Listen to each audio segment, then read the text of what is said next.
Adlaw nga Lunes karon mga kaigsuunan, petsa 25 sa bulan sa Hulyo tuig 2022. Ang pagbasa kinutlo gikan sa Ebanghelyo sumala ni San Mateo, kapitulo 20, bersikulo 20 ngadto sa 28. Unya ang asawa ni Zebedeo miadto kang Jesus uban sa iyang mga anak, miyukbo ug mihangyo kaniyag usa ka butang.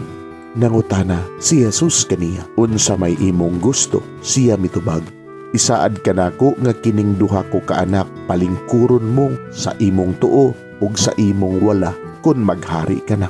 Si Jesus mitubag kanila, wala kamo masayod sa inyong gipangayo. Makahimo ba kamo pag-inom sa kupa sa pag-antos nga sa dili madugay akong imnan? Sila mitubag, oo, makahimo. Si Jesus miingon kanila, kamo makainom gayud gikan sa akong kupa, apan wala ako'y katungod sa pagpili kung kinsa ang palingkuron sa akong tuo ug sa akong wala. Kining mga dapita alang lamang ni adtong giandaman niini sa akong ama. Sa pagkadungog niini sa napulo ka tinun-an, nangasuko sila sa duha ka magsuon. Busa gitawag ni Jesus silang tanan o giingnan, nasayod kamo nga ang mga namunuan niining kalibutana nagpahodhaw og ang mga kadagkuan hangol og gahom.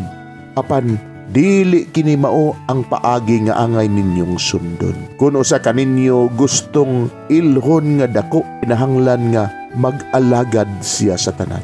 Ug kun usa kaninyo gusto nga mulabaw sa tanan, kinahanglan nga magpaulipon siya kaninyo. Sama sa anak sa tao nga wala mo anhi aron alagaran kundili sa pag-alagad ug paghatag sa iyang kinabuhi aron pagluwas sa daghang tao. Mga igsuon, ang Ebanghelyo sa Ginoo. Daygon ikaw, O Kristo.